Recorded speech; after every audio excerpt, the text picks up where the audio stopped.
Today, I'm going to install and explore Office 2007 Beta Build 3111. I'll call it Office 2005 because it was compiled in the same year. To make it more interesting, my Windows 7 Beta virtual machine will be the test system. Let's get started. First, let's install Microsoft Office 2005. The setup wizard is similar to the one found in the RTM version of Office 2007. You can choose to install Office now or to customize the installation, where you can input some additional information about yourself. This is kind of strange. I don't know what these do, and honestly I won't touch them. I will instead install Office directly using the Install Now button. Here's the setup wizard and the user account control. By the way, I have set the date to 2005 because a time bomb will be triggered if I don't install it on this date. Also, the setup wizard of this build doesn't feature product activation. Office 2005 is now installed, but we can't immediately start exploring it. The problem is compatibility. As you will see in a moment, Excel doesn't want to work and crashes immediately after starting. There is a solution though. Office 2005 works on Windows 7 if we set compatibility mode for Windows XP Service Pack 2. Note that this Office version is still rather buggy. It is in fact in alpha phase and instability is expected. What is more, it was designed for the cancelled Windows Longhorn operating system and perhaps invokes code and design features that simply never shipped with Vista. It was made compatible with XP, and by setting that compatibility mode, I significantly improve the stability of core features such as the Save As prompt and the font chooser. With that being said, it's time to explore Office 2005.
The Office 2005 apps use the new Office file extensions XLSX, DocX, PPTX introduced with Office 2007, but trying to open these files with Office 2021 on Windows 11 throws an error.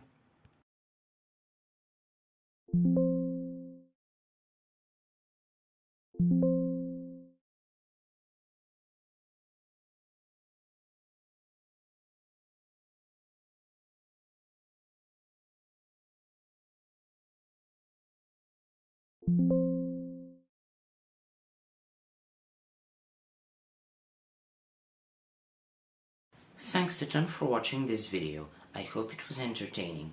For more such content, please subscribe.